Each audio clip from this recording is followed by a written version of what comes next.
Celestia and Luna Save Christmas. The great city of Canterlot slept like an innocent child. A quiet hush over the capital, so graceful and styled. The fillies and ponies rested easy to believe that tomorrow would be another great hearts-warming eve. Celestia and Luna spent this night together.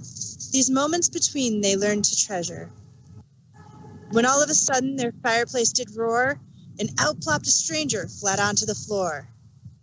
Identify yourself, Luna did cry with fiery hot rage, her long horn glowing bright, right to engage. Celestia was less gung-ho about the man in the room, calming her sister before she brought down his doom.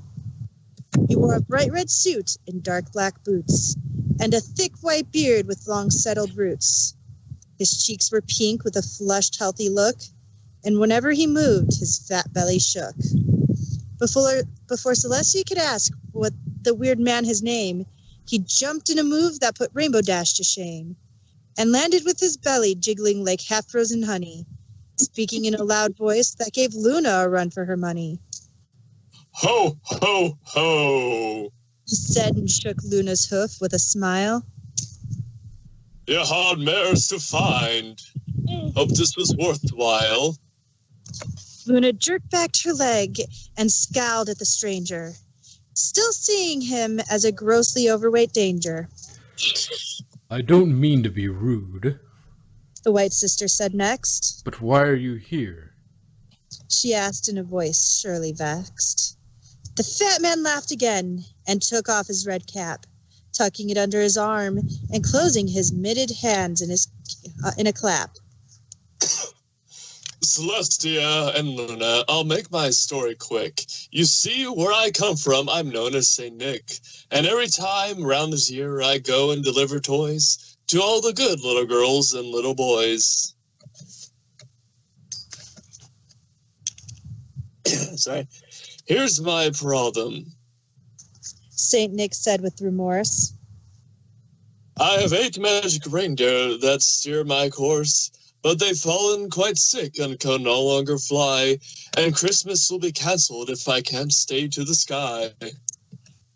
That's awful. Celestia gasped. What can we do? We'll provide whatever we can to help aid you. Actually, Santa Claus said, putting his hat back in place. What I need are 2 magical creatures of speed and grace. Will be 2 beasts of burden. Luna said with a frown. Not at all. St. Nick replied with a joyful voice of a clown. I simply ask of both of you on this one called Winter Night that you stand for my reindeer and help set things right. The white volunteered at once with her hoof up high. Princess Luna drafted herself as well with a sigh. Excellent, Santa said and rubbed his bright pink nose. They went up the chimney with magic dust red as a rose. They flew up the castle, and when they came to the head, what did they see but Santa's giant crimson sled? I'll drive it from behind and you 2 will pull. We can still make good time while the night is still full. Celestia and Luna took their places in front of the sleigh, while Santa crawled into the carriage and their reins asway. He struck the leather strips to goad the princesses to move, and Luna's eyes glowed bright to show she did not approve.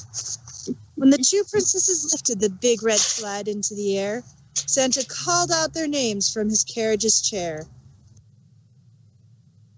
On, Celestia, on, Luna, time to spread presents and gifts. Our first stop's at Dover and her white cliffs. And so they took off, violating the laws of time and space, to arrive at Earth at simply an astoundingly quick pace. And in the time that both princesses could best reckon, all of England had been gifted with what seemed like a second. With no time to waste, they raced across Europe as well. No time to dawdle, and no time to dwell. Africa, Asia, the Americas, and Australia, too. Presents appeared wherever they flew.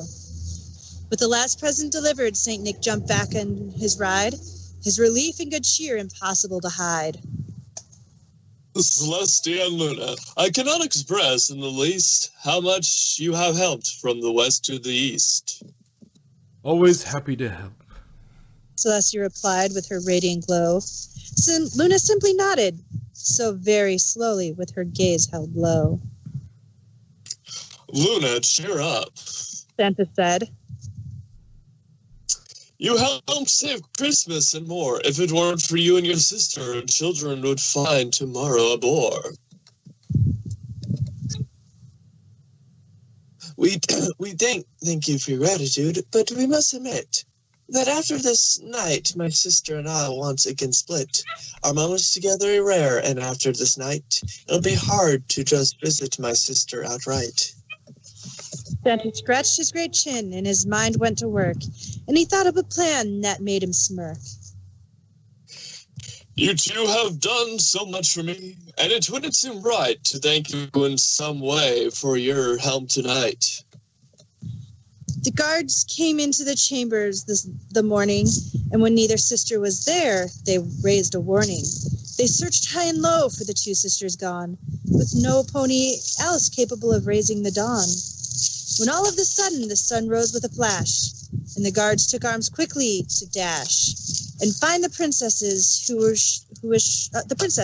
was surely there as the shadowy figure on the balcony stairs. They burst on the scene with spears held level, only to see the back of St. Nick's clothes as red as the devil. He laughed and handed the captain a note from a big pocket underneath his coat. Dear subjects, it read with hook writing so neat.